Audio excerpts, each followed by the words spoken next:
Ladies and gentlemen, can you hear me clearly? Okay, we are about to start our first session of our Web3 series course. For those of you who have successfully entered our GatherTown virtual space, please head up to the top left corner, which is the lecture theater specifically for our course.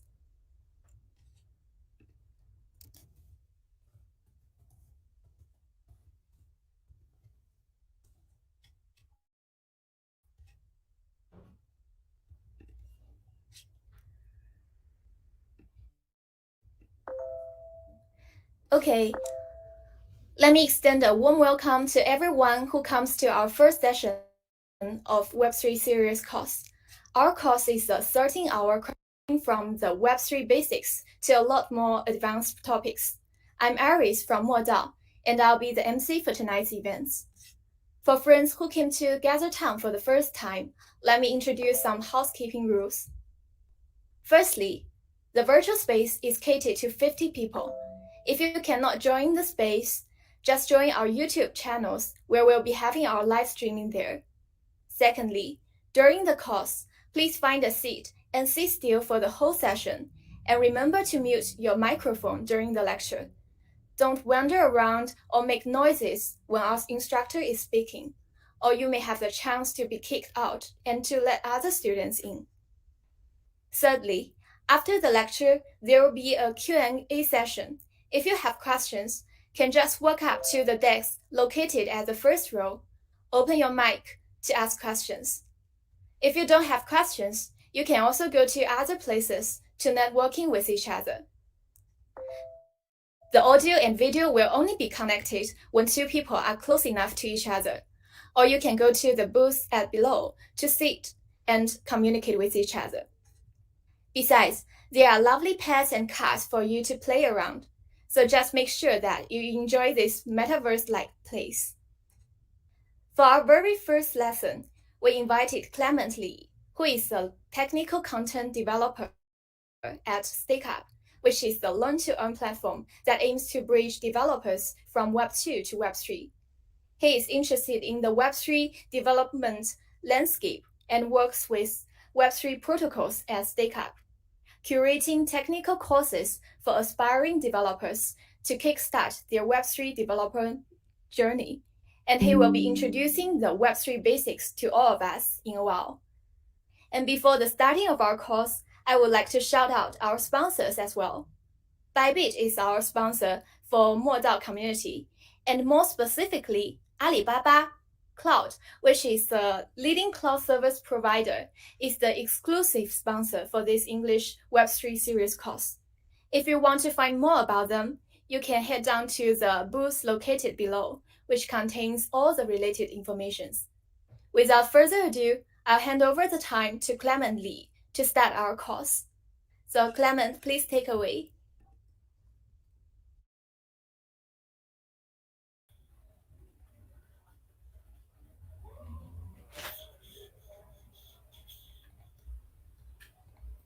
So hi, can you guys hear me?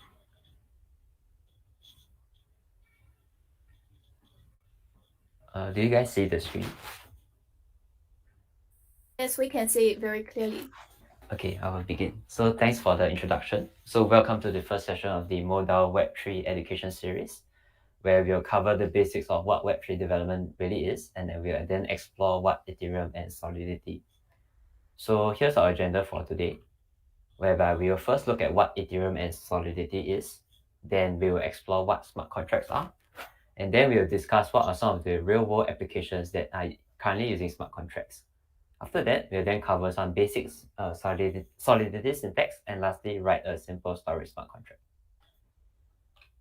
So before we dive into Web3 development, it's important to first understand what blockchains are.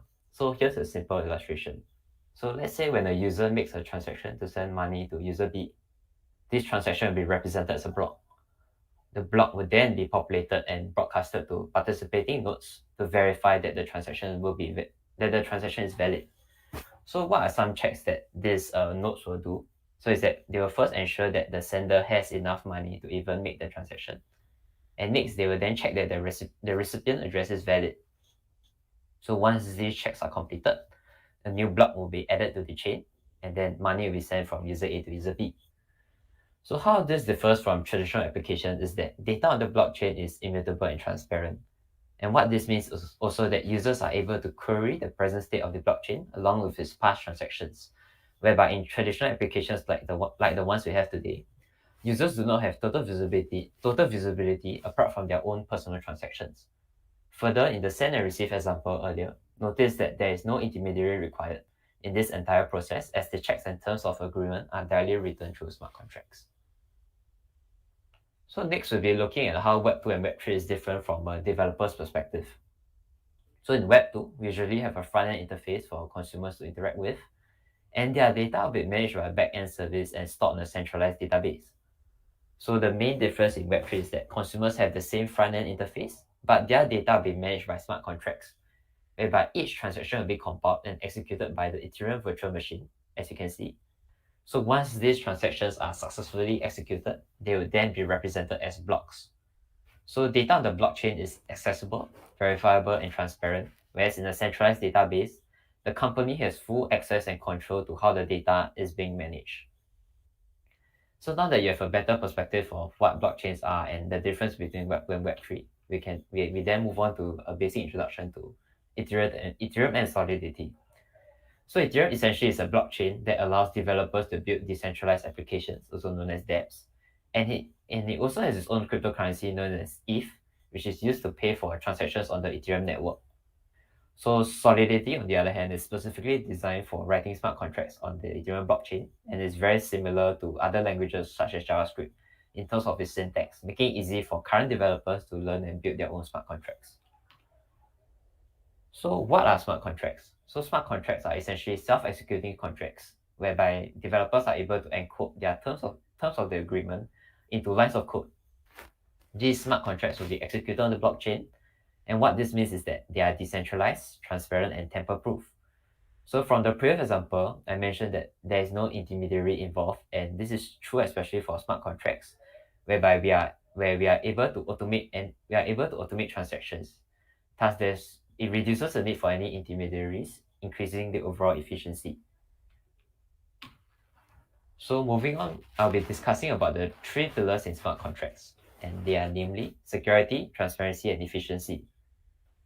So from the earlier example, we have touched on the transparency and efficiency aspect, whereby no intermediaries are required. So next, I'll be moving on to the security aspect. So today, most of our contractual agreements are operating on a brand-based contractual guarantee model on the left, where consumers are required to trust an organization to uphold their obligations. And this trust is often based on their reputation and credibility of their organizations and the individuals involved. However, this approach carries inherent risks, including the possibility of one party defaulting on their obligations, and this is also known as counterparty risk.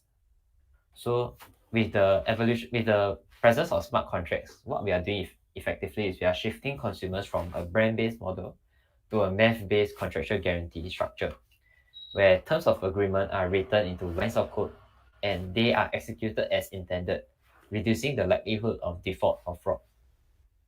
So smart contracts effectively address this issue by providing enhanced security measures, and this ensures that the terms of agreements are executed as intended. So now that you have a better understanding of like what smart contracts are and the benefits of smart contracts, you then move on to talk about real-world applications. So decentralized finance, also known as DeFi, has truly emerged as one of the most prominent applications of smart contracts in the current real world. So DeFi aims to provide the same traditional financial services such as our lending, borrowing, but this is facilitated in a decentralized and permissionless manner. So with DeFi loans, there's no need for any intermediaries such as a bank or financial institution to grant that financial service. So today we have major protocols like Aave protocol and Compound. And what these protocols have effectively done well as market leaders is that they have leveraged smart contracts to create decentralized lending and borrowing services, extracting the need for any intermediaries. So you might wonder, why is this necessary in like a country like Singapore, whereby our banking infrastructure is very well regarded and is safe? So in a sense, in Singapore, we are considered very lucky to have access to these services. But what about people in those third world countries that do not have access to the same financial services and infrastructure, or that there's discrimination, and as a result, these individuals in third world countries do not have the same access to these means? So by offering like decentralized financial services, we are essentially providing a greater access of financial services to these people. Another benefit of this is that banks are closed on weekend. However, with DeFi, as everything is operated on a smart contract, it's 24/7. So I'm able to get a loan on the weekend night as well. So now that I've talked about like how DeFi loans have greatly play a major role in the current like crypto space, I'll then move on to discuss the lending and borrowing architecture. So this illustration illustrates how a smart contract handles an interaction between a lender and borrower. So this is effectively the same model of how our savings account in the bank operate, where let's say a customer wishes to earn yield on their assets, on their cash, they would store their money in a deposit account and they'll generate interest. From a DeFi perspective, instead of our cash, a lender would deposit a user who wishes to earn yield on their crypto assets would deposit their crypto assets into the DeFi smart contracts. And with a pool of crypto assets, they will essentially form a lending pool, and this lending pool is available for borrowers to borrow. So now that we have established the lending aspect, so borrowers will move on to the borrower aspect. So borrower, on the other hand, are required to deposit a collateral in order to obtain a crypto loan for a defined loan tenor. So they have to deposit their collateral first before they can get their crypto loan. So once the loan term has expired, the borrower will then repay the loan with interest, and then they will receive back their collateral after repayment. So based on current like DeFi lending services, the collateral is often over collateralized, whereby the collateral will be greater than the loan. So this guarantees that the borrower will not default on their loan agreement, and ensures that the lender maintains their principal. So if the lender wishes to withdraw his crypto assets, he will then call the withdraw function in the DeFi lending smart contract, and he receives back his original principal amount plus his interest share of the lending pool.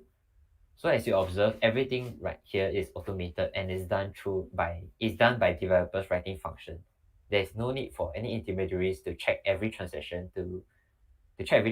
as this is all done by smart contracts. So next, now that we have covered like the real world applications of smart contracts, I'll then move on to talk about the basic Solidity syntax. So we have three components right here, and they are variables, functions, and conditional statements. So similar to how like a developer codes in their normal programming languages, we can define variables based on the example I provided right here. The more important components will be the functions and conditional statements, whereby we essentially what these statements does is it forms the logic element of a smart contract, whereby based on the example we are able to print a message and set conditions whereby if x is greater than 10, return the x variable. Okay, so now that we have covered like the basics of Solidity syntax, we will now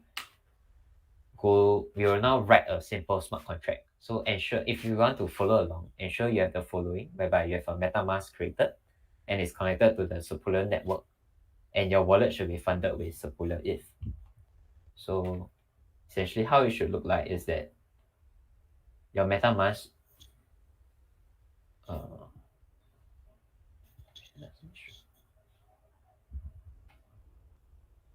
essentially if you want to follow along, ensure that you have your wallet funded with some circular if. Okay, so this will be the smart contract that we'll be writing. So this is a very basic, simple smart contract. So to start, so what this smart contract does is effectively we are storing a string message variable when we deploy our smart contract, and then we have a get message function and a set message function. So the get message function, when called, will return the message that we have stored, and then the set message function, we will pass in a new input parameter and we will update the message variable.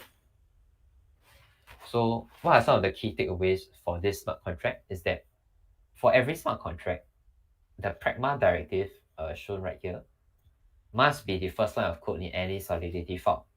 And this effectively defines the Solidity version of our smart contract. So this is very important as different compiler versions use different results when compiling code. So next, we have the contract keyword right here. So contract effectively tells our compiler that we are declaring and creating a new smart contract. So this can be thought of classes in object-oriented programming that holds variables and functions. So after we have defined our contract to be called simple storage, we'll then initialize a global variable called string message right here. So this message is effectively the message that we want to store in our smart contract. And next, we have the constructor function. So constructor will then create one instance of the smart contract and expects a string value underscore message parameter right here. So when this constructor function is called, the input parameter that we have provided right here will be the message variable right here will take the input parameter that we have defined, effectively storing our message in the smart contract. So you might notice is that there's a lot of memory keywords right here. So memory variables can only be declared within methods and are usually used in method parameters. So as we all know that storage on the blockchain is very expensive, thus we often use this memory keyword as it's a short-term variable that cannot be saved on the blockchain and only holds the value only during the execution of the function. And after the function is executed, its value will then be destroyed, effectively not storing, and we will not store it on the blockchain. So another keyword that you have noticed right here will be the view function, the view keyword. So we normally use this view keyword when we want to read from the blockchain. So from this get message function, we are reading from the blockchain to return us our message variable that we have stored. However, when we set a message, we are effectively writing to the blockchain, and thus we do not use the view keyword right here. Okay, so now I'll be writing and deploying this smart contract. So you can, if you want to follow along, you can I can send you this link that I provided right here. So under the chat,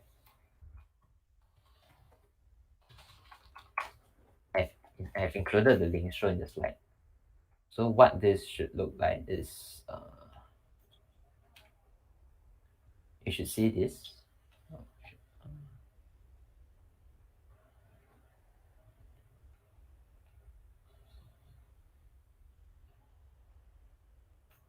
You should see this. So after clicking on the link, you should see this Solidity handbook that we have prepared. So this will effectively serve as our primary code repository of what will be covered during this session. So I've went through the smart contract they have written along with the key takeaways. So now we'll be writing a smart contract. So you can hit to remix IDE. And you can click on the first link right here. So after clicking on the link, you should see this pop-up right here. So you can create a new file and call it simple storage.so. And then once you click enter, you should see this file being created right here. So I've copied over the code from the Solidity handbook over to this remix IDE. So to recap, what this smart contract does is we initialize a global variable that we want to store within our smart contract. And then in a constructor function, we will pass in an input parameter. And this input parameter this global variable will take in the input parameter that we have passed in. And then we have a getter function to read from the blockchain and return our message, as well as a setter function to update the message in our smart contract. Okay, so now that this is done, we will go to this third tab right here. This third tab to compile our smart contract. And if this tick is shown, it means that our smart contract is compiled successfully. So next, to deploy our smart contract, Remix does offer this injected provider whereby we are able to deploy our smart contract using our MetaMask wallet. So you should see that I have a MetaMask wallet right here. Okay, that's not show, but effectively I have some circular if with MetaMask connected to the circular test network. And you can see that this is my address with some circular test if. So looking at this component right here, you can see that it has a string underscore message. So what this does effectively is that the contract is expecting us to pass in an input parameter that we want to store within our smart contract. So let's say I want to store the hello world string variable into our smart contract. I'll hit deploy. And the MetaMask prompt will show and this is shown to create a smart contract. It will involve some paying a gas fee and we have to confirm our transaction. So I'll hit confirm. And you should see this log right here that our contract is in the midst of creation, and this tick indicates that our smart contract is successfully created. So there will be on the bottom left is a section whereby we are able to interact with all the smart contracts that we have created and deployed. So right here, we can see that there's two methods being shown right here. So effectively, these are the two methods that we have written, which are get message and set message. So we have passed in this hello world string variable right here. So when we interact with our smart contract, when we click on get message, we are reading that message variable that we have stored just now. So if I click get message, it returns the hello world string that we have stored just now. So this is when we click view, when we inserted the view keyword, we are reading from the blockchain. So reading from the blockchain does not cost anything because access to the blockchain reading from the blockchain should be free, and writing to the blockchain will cost will cause users to pay a fee because we are updating the state of the entire blockchain. So yeah, so now that we have called the get message and it returns the hello world variable, we will now try calling the set message. So I can say that Web3, I can insert a new variable and click on set message, and you should notice that a MetaMask pop-up will be shown, and I have to click on confirm, and they will say that my transaction is pending. So yeah, my transaction is successful. And now if I click on get message, it should show the new currently updated string variable that I've passed in, as shown right here. So if you want to look at so Etherscan is a very popular indexer whereby you can see that this is my address and I've created a smart contract, a simple storage smart contract right here. So this Etherscan is essentially like it's a blockchain indexer that indexes all transactions on the Ethereum blockchain.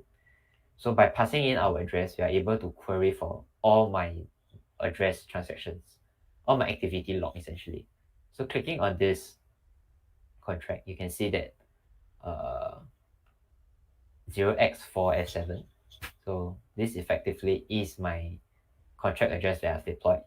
So right here is all the activity log of what we have done so far. So what we have done so far is we have initialized a contract, and then we have called the set message to update the string parameter within that smart contract. So if I were to,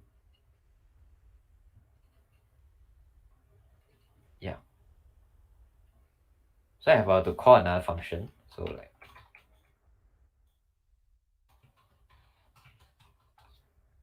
I were to set message again and approve the transaction.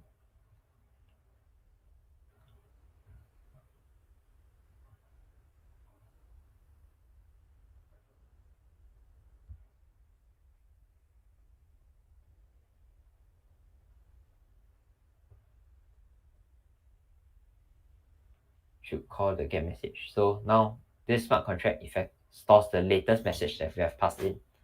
And if I were to view an Etherscan,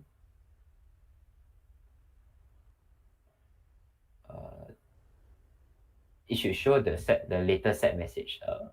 It should show the latest set message method that we have done earlier. So effectively, when throughout this session, I've mentioned that data can be queried. So by using like a blockchain indexer like Circular Test Network, effectively we are able to have total visibility of transactions moving in and out of the Ethereum blockchain. So yeah, this is the first smart contract simple smart contract demo. So to do a recap of what was taught, so we have written a smart contract and compiled on the Remix IDE, our simple storage.so smart contract. And this smart contract just stores a very basic string message variable with a simple getter and setter function. Next, we connected our MetaMask to Remix using an injected provider. And then we fund our wallet with some circular test circular ETH from the Alchemy faucet. And this circular ETH is effectively to pay for service fees because we write to the blockchain to update the string message variable earlier. And then through Remix, we deploy our smart contract. And then we use Etherscan to verify all the transactions that was happening within that smart contract address. So yeah, this is the code along recap that I've done, very short demo. So yeah, if you are interested in this is a very basic Web3 smart contract demo that I've done earlier. So if you're interested in leveling up your Web3 development skills, do check out StackUp. StackUp is a learn and earn platform which aims to bridge existing Web2 developers into Web3.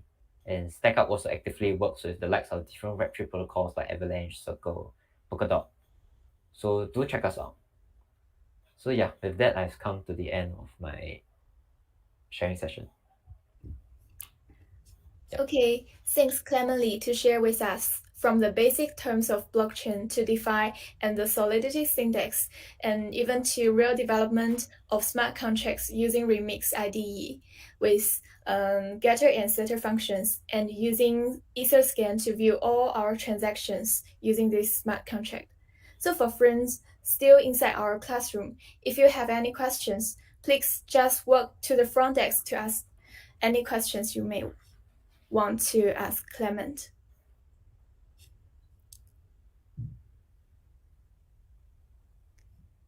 So you can use the reaction button located at the left down corner. You can raise your hand if you want to ask questions.